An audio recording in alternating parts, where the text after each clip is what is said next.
విద్యార్థులు ఉద్యోగులకు శుభవార్త. వరుసగా 5 రోజుల సెలవులు. శ్రావణ మాసం వచ్చిందంటే చాలు తెలుగు లోగిళ్లలో పండగ వాతావరణం కనిపిస్తుంది. ఈ నెల నుంచి పండగలు మొదలు కావడమే కాక ఇన్నాళ్ళు బ్రేక్ పడ్డ శుభకార్యాలు కూడా తిరిగి మొదలవుతాయి. వరుస పండగలు రానున్న నేపథ్యంలో ఆగస్టులో విద్యార్థులు ఉద్యోగులకు సెలవులు భారీగా వస్తాయి. కొన్నిసార్లు ఇవి వరుసగా వస్తుంటాయి. దాంతో ఉద్యోగులు సొంత ఊళ్ళకు వెళ్లడం, లాంగ్ ట్రిప్ వంటివి ప్లాన్ చేసుకోవడం చేస్తుంటారు. ఈ ఏడాది ఆగస్టులో కూడా విద్యార్థులు ఉద్యోగులకు వరుస సెలవులు రానున్నాయి. ఆగస్టు 3వ వారంలో వరుసగా 5 రోజుల హాలిడేస్ వస్తున్నాయి. దాంతో వారు ఫుల్ ఖుషిగా ఉన్నారు. ఇంతవరకు ఏ తేదీల్లో ఈ సెలవులు రాబోతున్నాయి, ఆ రోజు ఉన్న పండుగలు, ప్రత్యేకతలు ఏంటంటే ఆగస్టు 3వ వారంలో అనగా 12 నుంచి 19 వరకు వరుసగా 5 రోజులు సెలవులు రానున్నాయి.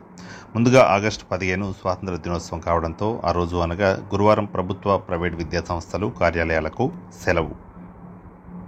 ఆ మరుసటి రోజే అనగా ఆగస్టు 16 శుక్రవారం వరలక్ష్మి వ్రతం ఉంది. కార్యాలయాలు, పాఠశాలలకు సెలవు ఉండే అవకాశం ఉంది. ప్రైవేట్ సంస్థల విషయానికి వస్తే ఆ రోజున చాలామంది, మరి ముఖ్యంగా మహిళా ఉద్యోగులకు సెలవు పెట్టుకుంటారు. ఆ తర్వాత ఆగస్టు 17న శనివారం కూడా కొన్ని స్కూళ్లకు హాలిడే, హాఫ్ డే ఉంటుంది. ఇక సాఫ్ట్వేర్ ఉద్యోగులకైతే సెలవు పక్క. ఆ తర్వాత అనగా ఆగస్టు 18 ఆదివారం అందరికీ సెలవు. వెంటనే 19 సోమవారం నాడు రాఖీ పండుగ. చాలా వరకు ప్రభుత్వ విద్యా సంస్థలు, కార్యాలయాలకు సెలవు.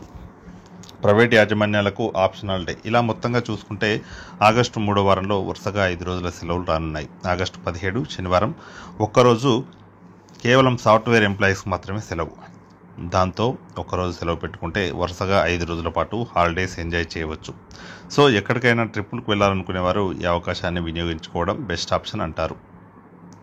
సెలవులు అన్ని విద్యా సంస్థలు, కంపెనీలకు ఒకేలా ఉండవు. యాజమాన్యాల నిర్ణయం మీద ఆధారపడి ఉంటాయి అనే విషయం గుర్తించాలి.